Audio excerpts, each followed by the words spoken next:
since, based on what I've said, time is shorter than what we've lived, the effort to get what we've gotten in the past should be also shorter. And also, if we do live long, do we have the quality of life to enjoy what we get? I've seen people come in on wheelchairs with billions of dollars in the bank. Billions. Not millions, billions. Huge pockets of land. They can't feed themselves. They can't drink. They can't clean their own pee. They can't even walk. They're not even mobile. But they have all this money, and everybody controls them. Everybody tells them what to do. Everybody makes them sign things they don't want to sign. And if they don't sign, they don't get taken care of. And they're totally, nearly immobile.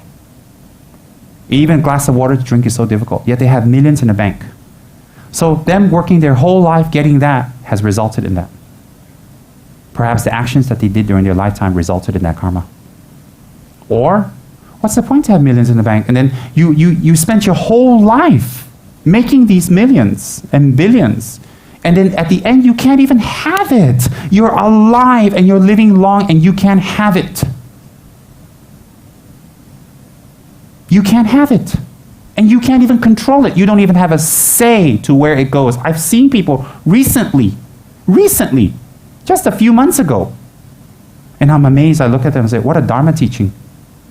The only thing I can do for them is plant some seeds in their mind, recite some mantras, give them something precious that they will touch and plant seeds in their mind. That's all I can do for them. Because I already know they're not going to go to a good place. I already know. They're not going to go to a good place. If you look at their actions. Why? The signs are already there. So if they've spent some time in Dharma or transforming or giving up attachments, even if they reach that state, when they die, they can go to a good place. And is that what we want? A good death, a good bardo, and a good rebirth? Isn't that what we want here? That's what I want. There's nothing left. There's never been anything, actually. So therefore, we can give up things that create unhappiness in our minds and things that create unhappiness in other people's minds and focus on what's important, which is Dharma and attainments, if we meditate on these 2 points, these 3 points that I've explained to all of you. And if you really meditate on every single day, you take a few minutes out, think about it. You don't have to be formal. It will make a huge impact in your mind. Even if you don't know a lot of chanting and all that, it will still make a huge impact. That is for sure. Not enough time to enjoy if we get, and not enough time to put in the effort to get what we already got, or to get what we don't got. And if we get it, we can't really enjoy it anymore. And if we can still enjoy it or have it, what about the people around us who don't have much time? Do we want to have a good time in Ibiza, and then they're hanging out in a wheelchair somewhere? That makes us a great practitioner. Hi Tara, I'm a Buddha too. I don't think so. Those are very cruel, nasty, harsh, invasive, and extremely rude meditations that I've shared with you today. Why? Because they make you wake up. And they make you look deeper and say, oh, I'm not as pure as I portrayed myself to be. See, for some of us who say, uh-oh, that's really me. Some of us say, oh, they'll know that's me. Different types of people.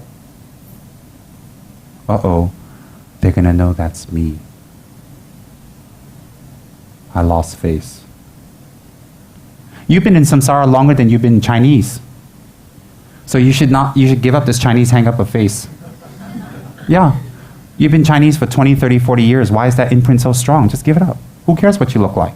But you've been in samsara longer. You've been in Africa, you've been in America, you've been in Australia, you've been in Indian, you've been Tibetan, you've been a yak, you've been a dog, you've been many things. And all these lives, you didn't care. You were a beggar, hanging on a street, naked. You didn't care what you look like or whether your skin's wrinkled or, whatever. So why be so attached to some of you here who are Chinese? Not me, because I have double eyelid, remember? Anyways, some of you who are Chinese here, who have this very great attachment to face and how you look, really give it up. It's only been 10, 20, 30, 40, 50, 60 years. But you've been in samsara longer. So why are you so attached to a few years imprint, a few decades imprint, and not to a stronger imprint? How do you open up the stronger imprint? By meditating on what I told you. Then the imprint from your previous life will open. If you keep conditioning this imprint, this condition will remain open and you create the fuel for it to keep burning. This attachment. If you meditate on what I told you, you will open up it will be the environmental cause for your previous life's karma and this life's prayers and mantras and service and devotion that you've done to open up to think another way. Whatever you've done in this life towards the Dharma is not wasted. It is there, ready to ripen and to open. How? By meditating, to create the causes for them to open up. So some people say, hey, I've done all these pujas and prayers and I've done these retreats, why no result? Of course there's result. Make it happen. Everything you want to make happen in your mind will need an environmental cause. That means the thought and the push. You need an environmental cause. That's why there are people who live in a rich country like Malaysia and they're still losers. They don't want to push themselves and do more. They don't open up the cause. That's why there are people who live in very poor and impoverished countries, yet they can become super rich. Why? Because they push open the result. To be rich or poor is in us already from previous lives, but whether we want to open it or not. So if it's totally conditioned, then everybody in a poor country must be poor, everybody in a rich country must be rich. Simple. It's the opposite, in fact. So if it's like that, you think carefully. It must be the effort. The effort must trigger that seed, bacha, or imprint to ripen. So if we're always worried about reputation, we're always worried about position, we're always worried about attractive or wealth, if we're always worried about that and we keep feeding it, that karma opens and stays open. And it stays open strong. Why? Because we feed it. How do you counter it? By the meditation I told you. How do you stay doing Dharma work and focused? By the meditation I told you. Why? Is it mental hypnotism? No. It's reconditioning. Is it brainwashing? No. Brainwashing leaves you no will. Meditation gives you a will. In Dharma, there's no brainwashing. Why? You are not put under a spell and told what you do when you wake up. You just do it without thinking about it. Dharma is gradual.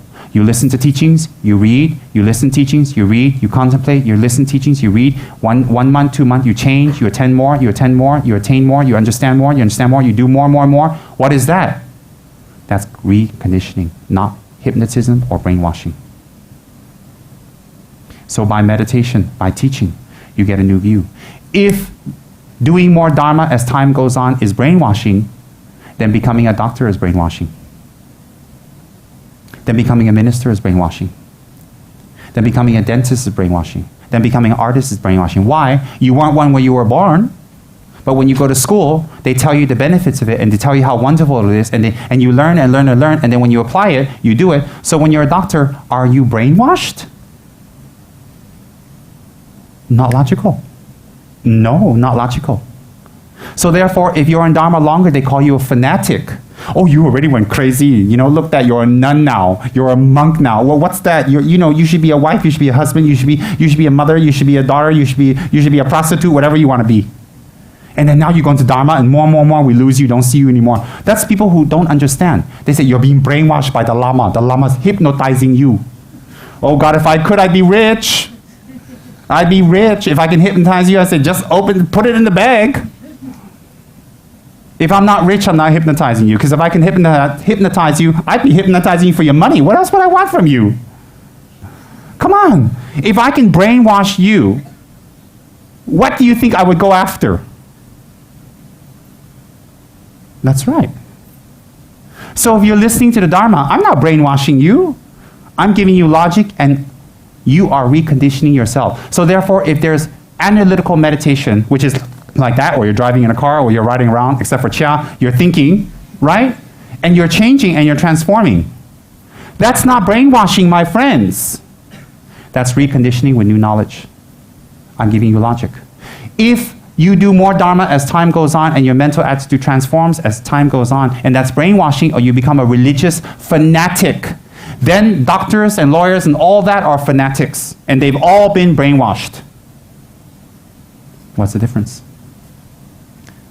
So since I'm giving you knowledge and you're reading and you're getting tested and you're thinking, and we're debating, we're asking questions, and we get together, you're not being brainwashed. You're not becoming a religious fanatic. You're getting higher knowledge. And you're applying it. It is not fanaticism. That's why my mother used to beat me up when I was a child and call me a fanatic, and she put me down. I used to get severe beatings for doing religious practice and wanting to chant and read, because she told me the Lama at your temple is brainwashing you. So sorry to say, she's not alive anymore, my stepmother. She used to call up the temple and scream at my teacher and tell him off and threaten him and say, I'm going to call the police because he's doing bad things with me all the time. All the time. Then she used to call up the neighbors and call up all the people who attend the temple that are sponsoring and helping the sponsors and all that, and say, this Lama is sleeping with the female foreigners there, or the American women there. She didn't want to say the Mongolian women, because then they'll say, which one? She said, the American one, he's sleeping with them, and he's not good, and he's coming here and brainwashing our kids and brainwashing everyone. And I have proof, my child doesn't want to stay at home, he doesn't want to go to school, he doesn't want to study, he's brainwashing my child. And even when I beat him and I do all this, he still doesn't listen to me. He wasn't like that before he went to this temple. And she used to say that, and she made a lot of trouble in the neighborhood. But I noticed my guru, he forgave her, he stayed still, he never retaliated. And when I talked to him, I used to cry and go and talk to him and apologize, because I was so scared. I was a child. He would say to me, listen to whatever your mother says. And I say, but what she told me is wrong. She says, it doesn't matter. Listen to what she says. Don't upset her mind. Don't challenge her. If you make her happy, that is Dharma. Oh, I cried. Even at that age, I realized what a great master he is. He didn't say anything about her. He didn't protect her. He can actually sue her. This is America. He can actually sue her, and he can get her in jail, because he's very, very bad with her mouth, because she's not well. She's not well. She's on medication. And so she's trying to damage his reputation, get him kicked out of the temple. He would say, and this was an ex-abbot of Saramay Monastery, a direct disciple of Pabongka Rinpoche, His Eminence Khenso Losang Tachin Rinpoche, my first root guru. She used to say nasty things about him and accuse him. And I'm telling you, if they had forums at that time, she would be on there saying all kinds of things about him. Why? Because she felt jealous. I saw this with my own eyes, with my own experience. And I know I wasn't being brainwashed, because everything he told me was opposite of what she said. Be kind to her. Serve her. Don't retaliate. He says, you want to do Dharma? I'm giving you a Dharma teaching. Serve your mother. He said, never fight with her and don't hurt her. Serve your mother. He used to tell me that all the time. And at that time I was thinking, but, she's not right. If I serve her, I can't. I told him, if I serve her, I can't come to the temple. He says, then that's Dharma right now. And now I fold my hands to him. Now I understand. Well, I understood a long time ago. I did what he said. I did it. But that's different for everybody. For some, by serving the mother, he told them, come to the temple. Because they would have gotten into drugs or something. Incredible, the skill of these teachers. Their compassion, their depths. And he's not interested in all the things she said. He's never lodged a police report. He could have. He never said anything to the community against her. And when she came to teachings, he was smiling and nice to her. Not teachings, there was pujas. She would still attend the pujas, surprisingly. And he would smile and be very gracious with her. And I thought, at that time, a little part of me thought, oh, you're afraid of her because you're a Tibetan, you're in America, she's an American citizen, she can get you. Now I realize, no, he's an American citizen too. No. So what's my point? I saw the practice of Dharma when the things became difficult. I saw my guru's incredible practice. Very difficult to see. Very difficult. I was so moved, and I'm still moved to this day when I think about it. I am so moved. That's why I know the Dharma exists, because I saw my guru. I know the Dharma is real. I know attitudes can change because I saw my guru in the face of that kind of challenge and how he reacted. So what happens was, after that, I did a new tactic. Every time she hit me or slapped me, I recite Om Mani Padme Hum.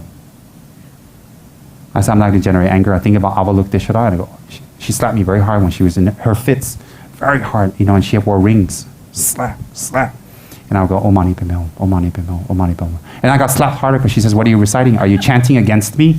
I mean, she's very superstitious. She says, are you chanting mantras against me to kill your mother? Do you want your mother to die?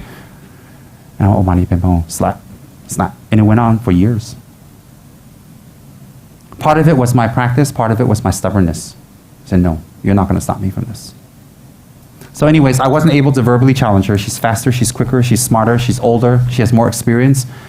But even at that young age, I was able to apply some of the things my teacher told me because I believed in him. I believed in him all the way. Even in being beaten up and being punished and grounded and slapped, hit with brooms, hit with sticks, hit with metal object, things thrown at me, things broken on me. For years it went on. Years. I was able to face all of that and never retaliate back. I never ever hit her back. I never ever threw anything at her. Never. Not because I didn't dare, because of what my guru said. I didn't even call the police on her. I didn't even report to her in school. Because in America, you can report to social services in a school, she will be put away. I had proofs to show on my body. Plenty. I never did it because of what my guru said. And I'm so happy I didn't. She did get help later on after I left. She was institutionalized and they diagnosed her as a schizophrenic. And she got medicine. And some of my friends and relatives there told me that if she had only gotten help 20 years ago, she would have been so different. She is so nice now. I know she's a nice lady. I know that. It's only when she went into schizophrenic fit. Can you imagine for 20, 30 years she was undiagnosed as a schizophrenic and I lived with that. So what got me through was my teacher's advice. My teacher's advice.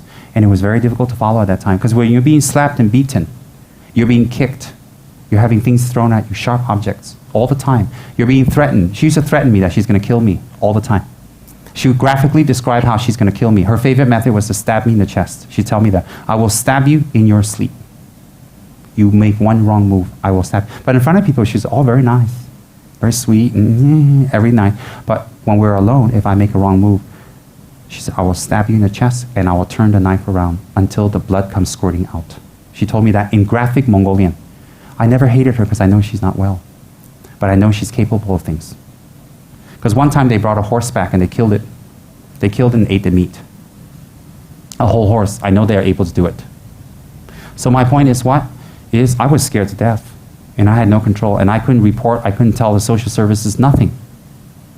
But I got through it because of what my guru told me. Forgive her. Don't irritate her more.